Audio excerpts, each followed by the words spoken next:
Hey, it's Captain Matt, Boat Buyer's Secret Weapon, here with Boating Basics. This is the etiquette and information that every new boater and every boater, let's just put every boater, needs to know. So why should you listen to me? Well, I'm the host of the Boat Buyer's Secret Weapon channel. We've got over 10 million views. I'm the creator of the free program for new boaters called Boater Bootcamp. I'm also the creator of Best Boat Captain on the Water, How to End Docking Stress with Docking Mastery, Trailer Like a Pro, Confident Coastal Boater, Tow Water Sports with Confidence, and others. And I'm also a 25-ton master captain, been around boats since I was 5 years old, and have sold boats, have been helpful in helping boaters get the most fun and least stress out of their boating lifestyle. So let's jump right in. So as a boater, one of the biggest things you need to know is to pay attention. When you're out on the water, traffic can come from any directions. It can come up faster than you. There's no speed limits. There's no lanes.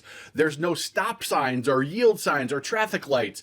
And people can come and go at any time and do a loop-de-loop whenever they want, as long as they're not obstructing another boater based on the U.S. Coast Guard coal regs, which is way more detailed than we need to get into here. But if you are paying attention 360 degrees around you and aware and building what I call a 360 mental map of there's a bass fisherman over there fishing, there's a jet skier over there with the young kid on it, who knows what they're going to do, there's a pontoon coming up behind us, there's a center console that's got some fishing lines out over here, there's a big container ship that's coming into the inlet, coming into the harbor.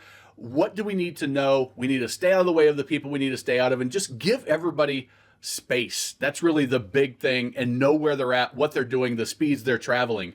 Check your blind spots before you make a maneuver. So one of the overarching rules of the coal regs is that you want to avoid collision at all costs. So whatever that takes. One of the biggest areas you can get in trouble is if you're making a maneuver to port or starboard, right or left, is that back 90 degrees, that area is your danger zone. That's your blind spot. So before I even turn my wheel a little bit to the right, I'm going to look over my shoulder and see who's back there. And I can go back to my mental map and say, there was just a boat back there. I wonder what he's up to. And if I turn, I know my speed's going to slow. And if they're going the same speed, they might come in. Or they may be hauling ass behind me, and I don't want to turn into them, causing a major issue. You want to keep 100 to 200 feet or more. That's like the minimum away from any docks or anchored vessels. So the 100 feet is law in almost everywhere I can think of 100 feet, but some areas it's 200 feet. My personal rule is just stay over 200 feet away. There's no reason to hug the shoreline, even though as a new boater, that's what I've trained hundreds and hundreds in person and thousands of people with our Best Boat Captain and other training programs. But new boaters like to hug the shore. They like to be close to land for whatever reason. There's a safety feeling there. But get out towards the middle of the water. It's going to be deeper. You got more options if somebody comes up on you, and you're also being more courteous. Keep an eye out for those jet skiers and the people doing water sports. Not that they have the right of way, but listen, we know jet skiers are going to be zipping around. They're very maneuverable, and they can do donuts on a dime.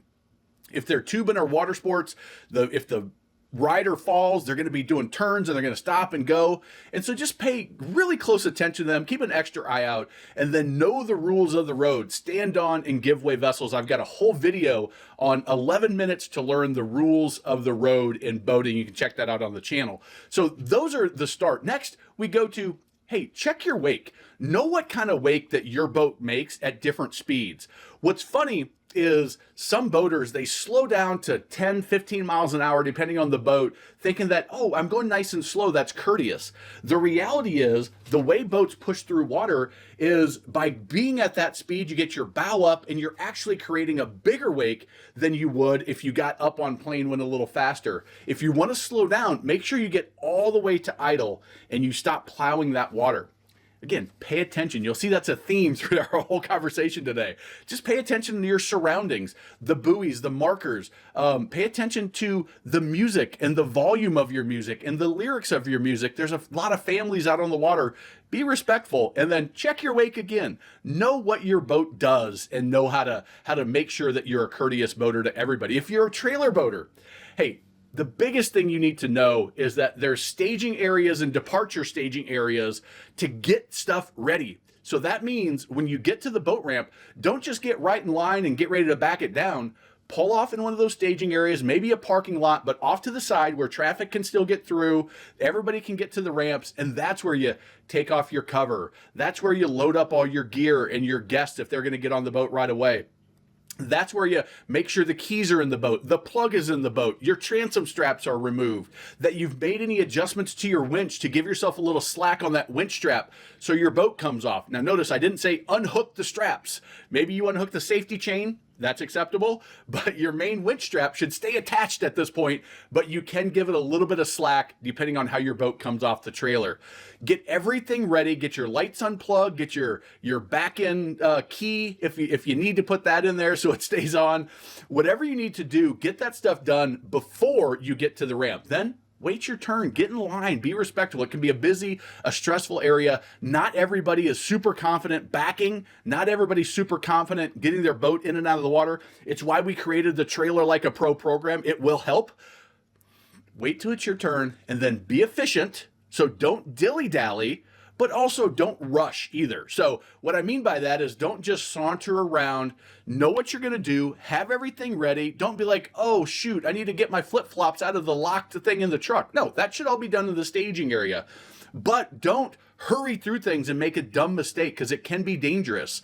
It's slick. If you're on the ramps, it can be slick. If you're in a coastal area and it's low tide and you get a bunch of algae and seaweed floating up on the docks, or on the ramps, make sure that you're using chalk. Make sure that you're putting your boat in park or your truck in park and putting that emergency brake on so you don't slide back into the water. That's what I mean by be efficient, but don't rush. Make sure that once you unload the boat, you get it tied up as far back on the dock as you can so that the next person can get started. Drive up, park in a spot, make sure that you're in the spot and you're not taking up extra spots. That means that you might have to pull forward and readjust and get that trailer in a regular spot for boat trailer parking. You never want to park at the ramp. You never want to block the ramp under any circumstances because that's the place where you should be in and out. And if it takes you more than 5 minutes, you're probably doing it wrong. If you're good, you can get in and out even by yourself in just a couple of minutes. If you've got a partner, somebody's on the truck, somebody's on the boat, you can get in and out of the ramp in 90 seconds easy. If you know what you're doing, you follow the steps and Trailer Like a Pro, but never park at the ramp or it blocking the ramp. And also make sure that you undo your transom straps when you're putting in and you put transom straps back on when you're leaving. When you're leaving, you're doing that in the staging area on the exit, wherever that is, okay? Next, if you're gonna go to sandbars or beach up or something like that, be respectful of other space. So if there's a big area, hey, it's public water, but maybe don't pull up right next to them if there's a spot a little further down. Not everybody wants to be highly social. If they do, hey, do you mind if we pull up here with you? Talk to people, just let them know. They'll be like, yeah, no problem. And maybe they would help you out. Anchor your boat so it holds properly. Now, that may mean that you tie it off the bow. That may mean that you use some sort of a spike anchor in the rear of the boat, in the stern of the boat, so that your back end doesn't swing, but you don't want your boat floating away and smashing into somebody else. Be aware of that type of stuff and make sure that it's hold, and keep an eye on your boat. Listen, if you're having a good time and socializing and, grilling out and playing cornhole and talking to people and making friends, that's great. But if it's your boat, you should always keep an eye on it and make sure that somebody else, that it's not their boat, is having to deal with it because you've totally ignored it and now they're it's floating away and it's smashing into other boats. It's not their responsibility, it's your responsibility. Again, be respectful with your music. Sound travels incredibly well on water. So whatever you're playing, just make sure it's appropriate. And not everybody wants to hear your music, so keep the volume at an appropriate level. And then this is a big one for me. Pick up your damn trash. Leave the area in great condition. So that means bring trash bags. That means tell everybody on your boat, this is where trash goes. Trash does not go in the water. Trash does not get left on the bank. Trash does not get thrown overboard. Goes in the trash can, trash bag, and that all gets tied up back on your boat and disposed of properly. Keep our areas nice. It's a little thing. Now, if you have marinas, gas docks, if you got to go fuel up, make sure that as you're entering the no wake zone, that this is the time you're prepped to get to the dock. So that means your fenders are out. You kind of have an idea of what side you're going to be tying up on. You've got your dock lines ready on that side, 2-3 dock lines. If you're going into a slip, maybe you got all 4 out, but you've got all that stuff as you're coming in. Now, when you get to the gas dock, you're going to have your blower off while you're filling up, and then you're going to fill up. Then you're going to run your blower for 5 minutes, 10 minutes maybe on the long side, but 5 minutes. This is on a stern drive or an inboard or a jet boat. Then also, I'll oftentimes lift up the engine compartment and just let the air flow through, even while I'm fueling, depending on the boat I'm running. But that's a common thing that I like to do. Just, you're trying to get all of those fumes out and as much airflow through there as you can, so that you don't blow up. And it can happen, and it usually happens at the fuel dock when it does, because the fuel vapors are so much more flammable, and all it takes is a little spark. So that means no smoking, no matches, nothing like that. And then you want to be quick, move fast, because that's often a congested area. So get fueled up and then move out of the way, or get everybody back on the boat and off so the next boater can get in. Turn your music down. Again, a lot of families, a lot of people, your music is not something that everybody wants to hear, so turn that down.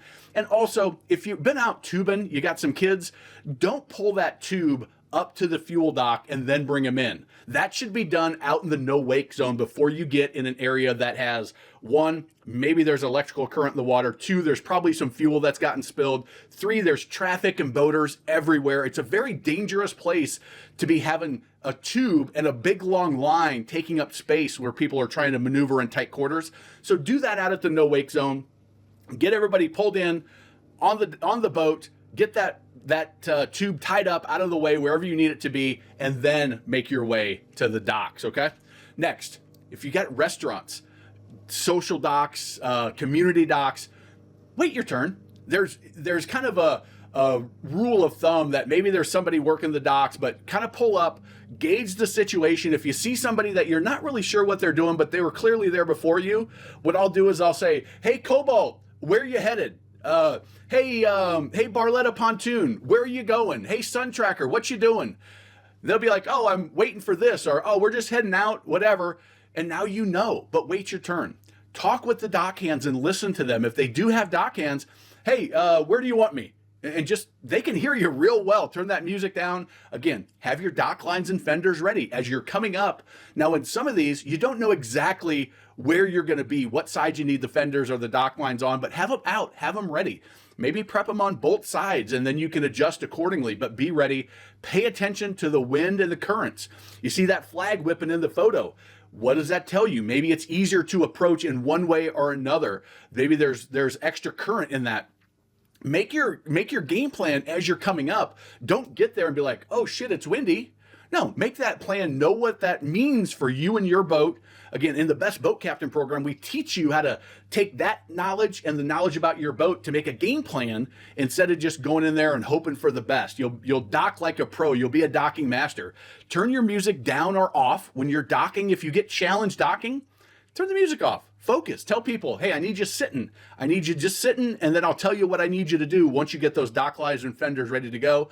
And if it's busy, don't just sit in the slips, especially of a restaurant, and eating your own food, drinking your own drinks. It's a business. Be respectful of them. That respect goes a long way. Now, if you're a night boater, if you're going to go out boating at night, only navigation lights, your red, green, and your anchor, your 360 white light at the highest point of the boat. Those are the only lights that should be on. No other lights on while underway. That means that all these fancy LED lights, turn them off, especially if they're in the boat. That's going to ruin your night vision. So by turning all the lights off in the boat down, I even will put a t-shirt in front of my screens because, hey, when I'm running, I'm usually running on water that I know, so I don't need all the charts and the backlit gauges and stuff. I'll keep an eye on it, check every now and again for temperature or whatever, but I want it as dark as possible inside the boat so I can see the light outside the boat. And that also means that those lights on the front of your boat, that those are not headlights, those are docking lights. And what happens is if you turn those docking lights on, yeah, you can see a little bit better, but what happens? It's shining right in the eyes of the boaters coming onto you, and they're going to be night blinded. It actually can cause them to not be able to see other boaters. They'll see you, but they won't see everything else and all the other obstructions. Docking lights off until you get close to the dock, close to the trailer, your close quarters. Now, if you're running at the coast and you have a handheld spotlight and you're trying to find a marker, it's a different situation. You're spotting, finding, and then you're down. You're not constantly just shooting it straight out like headlights. That is not what they're intended for. Turn them off. Guaranteed it'll get you a ticket, and if it doesn't, it should. So now, if you're out and you're socializing, you got a big crew on your boat, people that aren't typically with you or don't have a lot of a boating experience, what you want to do is you want to share the rules of boating. Things like, we don't throw our trash in the lake. We don't throw our trash overboard. You got to watch what you drink. When you're out on the water and it's sunny and it's hot and it's a fun environment, a lot of people tend to overdo it. And what happens is they get too intoxicated, which now you're responsible for their safety. If they're not listening, if they're acting foolish, if they're doing something dangerous, that falls on your shoulders. So just let people know, have a great time, but be careful because it's real easy to overdrink on the water, and sound travels very, very well on the water. So music down, careful what you're saying if there's people around. And then whatever your etiquette is on your boat, whatever your boat rules are, no spray sunscreen, we don't allow Cheetos, no red wine, chip in for fuel, or hey, everything's on me, I'm the host. Whatever your rule is your responsibility. Just let them know right up front. If you do have kids on the boat, make sure that you give them the basics of safety. We talk a lot about this in the Best Boat Captain, but 12 and under in the U.S. have to wear their life vest when underway. U.S. Coast Guard approved life vest. Explain to them, they've never been on a boat, that, hey, back there's a prop that's turning, 1,000, 1,500, 5,000 RPMs a minute, turns a minute. It will slice you up. So that means when we stop, you wait until I give you the clear to jump in the water. Then you can get in, but be careful back there, because if you are screwing around, it can get you cut. There's dangerous things on the boat. It's very safe if you follow my rules, but you need to know what's going on. Butts in the seat when we're underway. This is for kids, people drinking, adults that are not used to being around the water. Hey, when we're underway, you need to have your butt in the seat. You can't be up moving around. That's how people fall off boats. That's how people get cut up by the prop. That's how bad things happen. And same thing when you're coming into the dock. People that aren't boaters, they want to stop the boat from hitting a dock or a pier or something bad.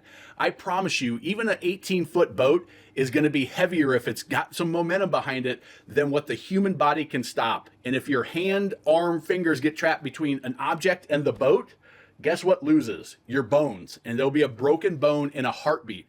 It happens. So just let people know, because they don't realize it because they haven't been around it. It's your responsibility as a captain. If you're towing water sports, it's a blast. These are my girls in the younger days on the Big Mabel. Got to pay attention, extra attention, because not only are you responsible for you and what's ahead of you, but you also have 50 foot of line and two very precious, kids, adults back there, people that you're responsible for.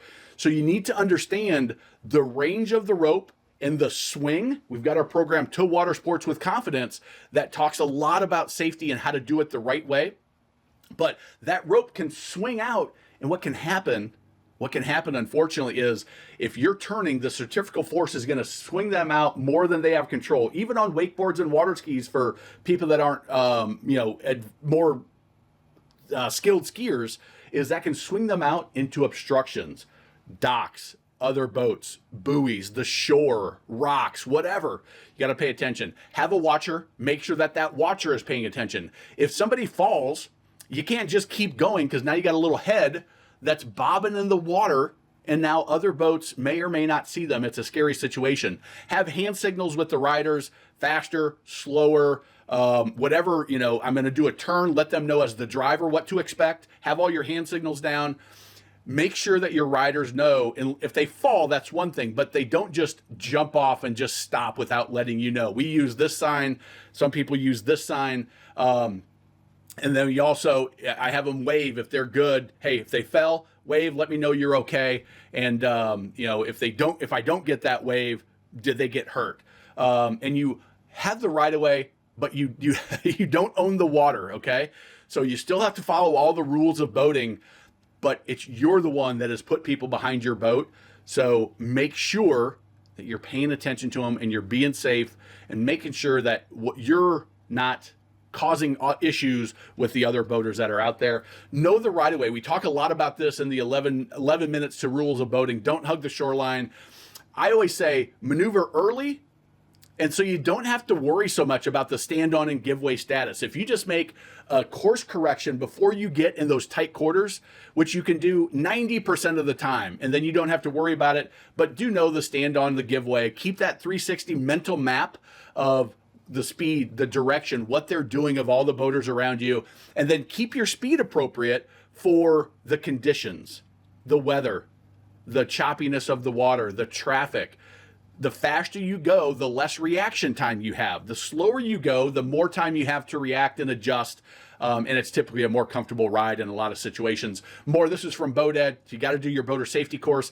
Boater safety courses are not how to drive your boat courses. They're like the minimum amount that you need, that the state says, okay, with this you can get on the water. It doesn't mean you know how to drive your boat. That's why we created the Best Boat Captain and the Docking Mastery program. But know the giveaway status and who has giveaway responsibility, which means you have to make the course correction versus the stand on, which means you keep going, doing what you're doing, but both of you are responsible for avoiding collision at all costs. That means even if you're the stand on vessel, you may have to adjust if the other person isn't going to. Now, what about paddleboarders, kayakers, those non-power boats? Well, they all have the right of way. As power boaters, we have to watch out for them. You have to give them plenty of clearance because your wake can cause them problems.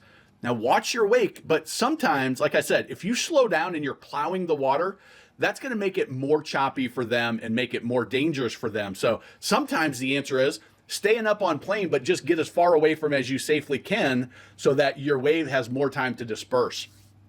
Now, if you're a stand-up paddleboarder, a kayaker, use your head. Just because you have the stand-on status doesn't mean you should be out in the middle of a channel on a Saturday afternoon. Be smart about where you go, because you can put yourself in more danger than necessary. I'll leave it at that. And I think about the jet skiers at Hullover Inlet and the people that are on kayaks in the main channel of a busy waterway. Yeah, you have rights, but it's a really dumb thing to do. Don't do dumb things. If you've got a small boat, you see somebody in a small fishing boat or a dinghy, again, give them plenty of clearance. Watch your wake. If you're a fisherman, avoid fishing in those busy main channels and other busy areas like under bridges. Be respectful and friendly, even if it's not your boating style. So if you're a fisherman and you're like, this is the spot for fish, but there's other traffic that's trying to use that area as well, well, maybe you should find another area to fish. Or if you're a water sports person and there's somebody fishing, they're already on a point and they're fishing and they've been there, well, maybe you should go find another area. If you're just a pleasure boat cruising around, it doesn't matter if I go this way or that way. Go the way that's going to give everybody the most enjoyment of the way they like to use the water. It can be very helpful. Jet skiers. Leave your comments about what you think of jet skiers down below. But again, give them plenty of clearance. Although they're a power vessel and they don't have any different stand-on giveaway status, a lot of jet ski operators are inexperienced. A lot of them are younger and they want to go fast, and they're so maneuverable and nimble that you just don't know when they're going to whip it around and make a turn. They probably don't know to look in that back 90 degrees. Pay very, very close attention when you see a jet skier. Just assume that they're going to do the dumbest thing possible. So if I'm running and I've got a jet skier off my bow, what I'm going to do is I'm just going to get way out of their way. I'm not going to follow anywhere near them. I'm going to get as far out of the way, even if it's a little rougher ride for me. I'm going to get out of their path so that I don't have to worry about them doing something dumb, just stopping dead in the water right in front of me, or making a turn right in front of me trying to get to a wave or jump in my wave. I'm just going to try to avoid them. And if you are a jet skier, pay attention. Don't jump waves close to the boat. There's no reason for you to be jumping a wave right behind a boat. What if there's a tuber back there or somebody that's skiing? You'll run right into them. And if you're coming on from the front and you're trying to jump their wake, you will not see that person until it's too late. And at that point, it's going to be on your conscience that you caused something very bad to happen because you weren't paying attention. So always be on the lookout as a jet skier. and understand that it's not just you. There's a lot of other people on the water, and find an area where you can rip around and have your fun. Jet skis are a blast. I ride them too, but make sure you're doing it in a way that makes sense. If you are new to boating, you can grab the Boater Bootcamp for free, boaterbootcamp.com. If you struggle with handling your boat and docking, get the Best Boat Captain program, bestboatcaptain.com. Give this a thumbs up if you found it valuable.